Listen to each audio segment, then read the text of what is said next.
मेघनाद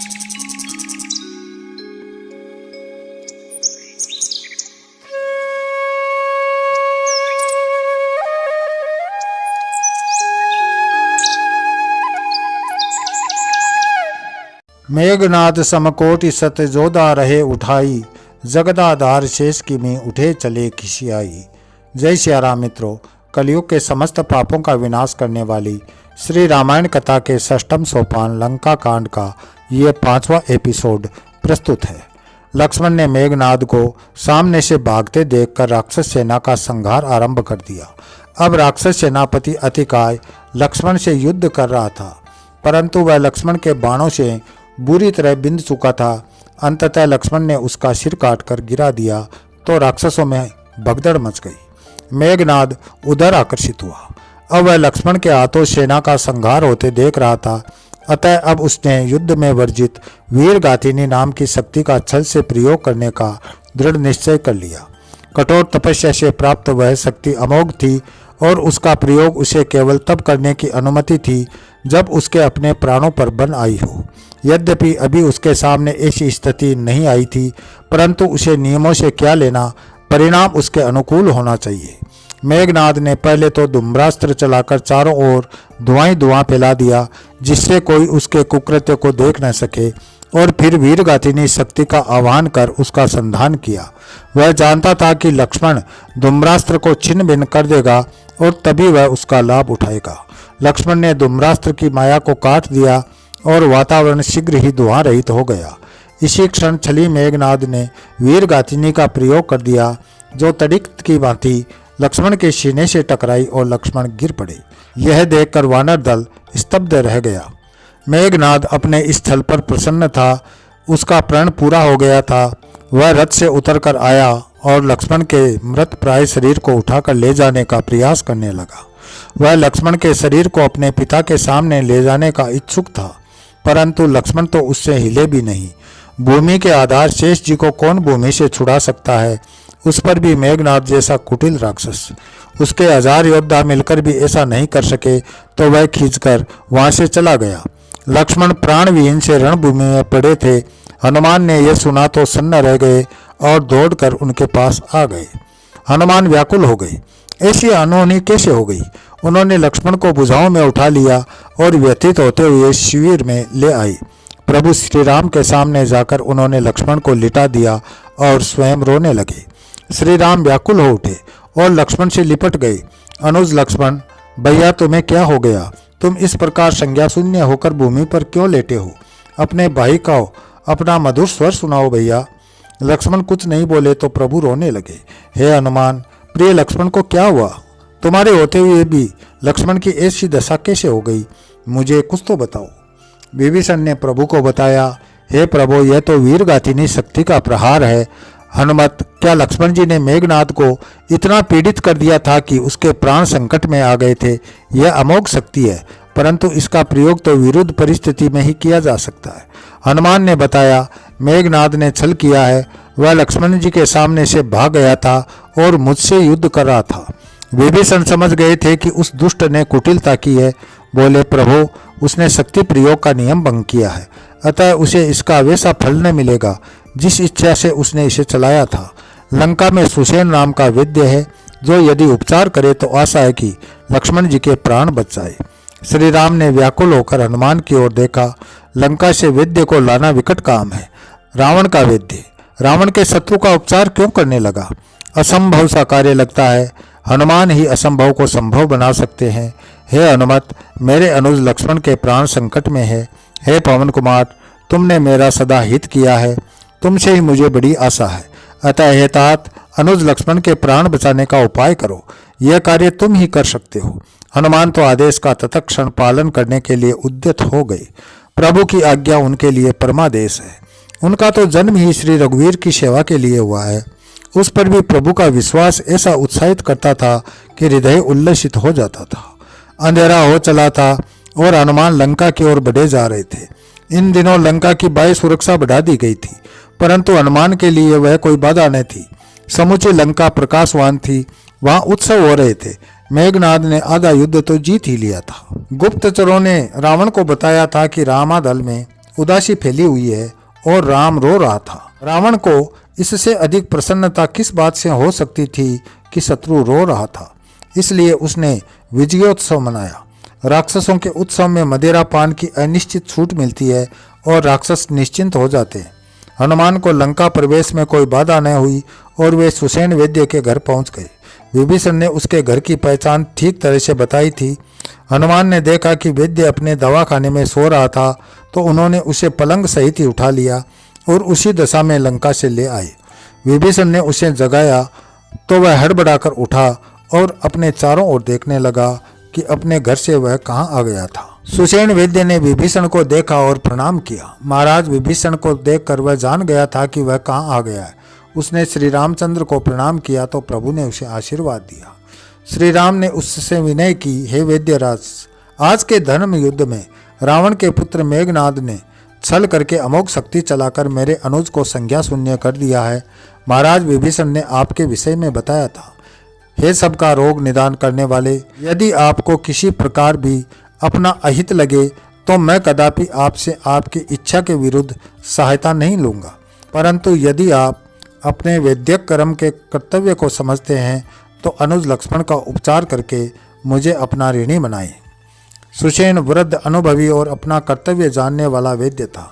वैद्य कर्म में शत्रु मित्र नहीं होता। वैद्य किसी राज्य और सीमा से बंधा नहीं होता। वैद्य तो जीव के रोग करने वाला होता है। उस पर भी वह श्री रामचंद्र जी की सेवा में है। श्री राम की सेवा तो बड़ भाग्यों को प्राप्त होती है। वह बोला, हे करुणा निदान, मेरी यह विद्या मुझे आपने ही तो दी है। इस जीव जगत में जितनी भी विद्याएं हैं सब आपकी ही प्रेरणा से है।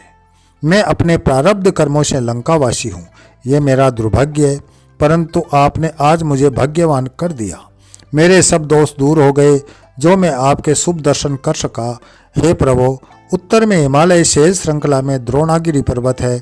उस पर्वत पर एक विशेष बूटी पाई जाती है जिसे वैद्य भाषा में संजीवनी कहा जाता है। यदि भोर होने से पहले वह बूटी आ जाए तो मैं लक्ष्मण जी के प्राण लौटने की आशा कर सकता हूँ। हिमालय वहाँ से बहुत दूर था और समय का अभाव था। श्री राम ने पुनः हनुमान की ओर देखा। हनुमान ही है जो असंभव को भी संभव कर सकते हैं। अतः प्रभु हनुमान से बोले, हे वीर बजरंगी, आपने सुन लिया कि अनुज लक्ष्मण के प्राण बचाने का एकमात्र उपाय वह बूटी है और वह यहाँ से अति दूर है। संसार में ऐसा कौन सा काम है जो तुमसे नहीं हो सकता। राम तो तुम्हारे ही आश्रय है, इसलिए हे हनुमत, मुझ पर यह उपकार कीजिए। हनुमान गदगद हो गए हैं और उनकी आंखों में प्रेमाश्रु छलक आए।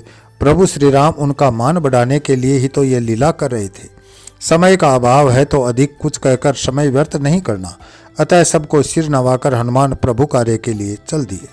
रावण उत्सव मना रहा था। आज मेघनाद ने उसकी छाती शीतल कर दी थी। लक्ष्मण को मारकर उसने राक्षस कुल के यश का विस्तार किया। यह सृष्टि पर्यंत स्मरणीय यश होगा। वह मंदोदरी को बड़े गर्व से बता रहा था। जिन्हें तो भगवान भगवान कहकर भयभीत होती थी, उनमें से एक तो आज मर गया, दूसरे को कल मार देंगे। अब उस राम की प्रभुताई कहाँ गई? मंदोदरी को तनिक भी विश्वास नहीं हुआ। श्री राम की यह कोई लीला ही है, शत्रु को सम्मोहित करके क्षणिक आनंद प्रदान करने की उदार लीला। रावण अभी अपने पुत्र मेघनाद को बार बार हृदय से लगा रहा था। ऐसा बलवान पुत्र उसके अलावा और किसके पास है? तभी गुप्तचर ने आकर ऐसी सूचना दी कि रावण का मन खिन्न हो गया। सुषेण वैद्य राजद्रोही, घायल नरांतक को तो बचाया नहीं और शत्रु के शव में प्राण फूंकने का उपाय बता दिया। कृतज्ञ को दंड मिलेगा। अभी कोई ऐसा उपाय करना होगा कि औषधि समय पर न आ सके। रावण ने हनुमान का मार्ग बाधित करने का विचार बना लिया था। कालनेमी नाम का एक राक्षस उसका अनुचर था जो हिमालय क्षेत्र में ही रहता था। रावण ने उसकी सहायता से हनुमान को रोकने का उपाय सोच लिया। वह तत्काल पुष्पक विमान पर सवार हुआ और वायु की गति से आधी रात होने तक कालनेमी के पास पहुंच गया। कालनेमी रावण को देखकर सोच में पड़ गया। यह यहाँ क्यों आया है? रात की इस घड़ी इसका आना शुभ संकेत नहीं है, परंतु वह राक्षसों का राजा है, कभी भी कहीं भी पहुंच सकता है। कालनेमी ने उसे प्रणाम किया और आसन देकर आने का कारण पूछा। रावण ने उसे शूर्पणखा से लेकर अब तक का सारा वृतांत संक्षिप्त में कह सुनाया, फिर अपना प्रयोजन भी बता दिया। कालनेमी घबरा गया, बोला, लंकापति, तुमने यह कैसी मूर्खता की? किससे बेर मोल ले लिया? श्री राम कोई मनुष्य है? अरे वे सर्वेश्वर है जिनकी स्तुति ब्रह्मा और शिव भी करते हैं। तुमने तो मृत्यु का वर्ण कर लिया है, परंतु मेरे स्वामी मुझको क्यों मरवाने पर तुले हो? अरे जिसने तुम्हारी नगरी को फूंक डाला, उस हनुमान का मार्ग में किस प्रकार रोक सकूंगा? वह तो क्षण भर में मेरे प्राण ले लेगा। रावण उसके उपदेश से क्षुब्ध हो गया था। बोला, सुन कालनेमी, वह तो तेरे प्राण लेगा या नहीं, परंतु मैं अवश्य ही तेरे प्राण ले लूंगा। मैं तुझे उससे लड़ने के लिए थोड़ी कह रहा हूं। मैं जानता हूं कि लड़ना तेरे बस में नहीं है। तू छल से उसे भोर होने तक रोके रख, जो तुझ जैसे मायावी के लिए कोई कठिन काम नहीं। कालनेमी विचार करने लगा। रावण का आदेश न मानकर निश्चित रूप से प्राण गंवाने होंगे और मानकर भी प्राण नहीं बचेंगे। अब जब मरना ही है तो क्यों न श्री राम के सेवक के हाथों से मरकर मोक्ष को प्राप्त करे। उसने अपनी माया से एक सुंदर आश्रम बनाया और स्वयं साधु बनकर बैठ गया। रावण उसका कौतुक देखने के लिए कंदरा में छुप गया। कालनेमी राम राम रटने लगा। यह उसका जाल था और उसे आशा थी कि हनुमान उसकी बातों में फंस जाएंगे। वह यह भी जानता था कि रावण उसे कहीं से छिपकर बैठा देख रहा होगा, अतः उसे धोखा देकर भागना भी संभव न था। अभी थोड़ा ही समय बीता था कि कालनेमी को जय श्री राम का जयघोष सुनाई दिया। उसने नेत्र बंद कर लिए और राम राम कहने लगा। वह जानता था कि राम नाम ही हनुमान को वश में कर सकता है। वह राम कथा कहने लगा। हनुमान मंत्र मुग्ध होकर सुनने लगे। रावण बड़ा प्रसन्न हुआ। उसकी चाल काम कर रही थी, परंतु मूर्ख जानता नहीं था कि राम भक्त को भ्रमित नहीं किया जा सकता। कालनेमी को भी प्रभु प्रेरणा हुई और वह स्वयं सम्मोहित हो गया। उसकी जीव्या से शब्द नहीं निकल पा रहे थे। हनुमान सचेत हुए। अरे उन्हें तो प्रभु कार्य करना था। तनिक प्यास लगी थी, अतः साधु रूपी कालनेमी से पीने के लिए जल मांगा। उसने अपना कमंडल उन्हें दिया। मुनिवर, इतने थोड़े जल से मेरी प्यास न बुझेगी। हनुमान के कहने पर उसने आश्रम के पीछे संकेत किया। हनुमान वहां गए तो देखा कि वहां एक रमणीक सरोवर था। उन्होंने उसमें से जल पीना चाहा तो एक मगर ने उनका पैर पकड़ लिया। हनुमान ने गदा से प्रहार किया तो वह एक सुंदर यक्ष कन्या बन गई। यक्ष कन्या ने हनुमान की स्तुति की और बताया कि वह एक मुनि के श्राप से मगर बनकर उस सरोवर में पड़ी थी। उदार मुनि ने ही बताया था कि एक दिन प्रभु श्री राम के परम सेवक हनुमान उस सरोवर पर आएंगे और तेरा उद्धार करेंगे। आज वह शाप मुक्त हो गई थी। उसने हनुमान को बताया कि साधु वेश में राक्षस कालनेमी है, जो रावण के कहने पर उनके कार्य में बाधा डालने आया है। यह कहकर यक्ष कन्या अपने लोक को चली गई और हनुमान जल पीकर वापस कपटी कालनेमी के पास पहुंचे। मुनिवर, आपने इतना मीठा जल पिलाया है कि मैं कृतार्थ हो गया। इसके लिए आपको पुरस्कार देने की इच्छा हो रही है, कृपया स्वीकार करें। हनुमान ने अपनी पूंछ में कपटी कालनेमी को लपेट लिया तो उसकी सब माया जाती रही और उसका वास्तविक रूप प्रकट हो गया। वह राम राम कहता हुआ मोक्ष को प्राप्त हुआ। इसी के साथ मैं अपनी वाणी को विराम देता हूँ। मेरे साथ बने रहने के लिए मेरा चैनल कथा सरित सागर सब्सक्राइब कीजिए और बेल आइकन को प्रेस कीजिए। अगले वीडियो में फिर मिलते हैं, तब तक के लिए जय श्री राम।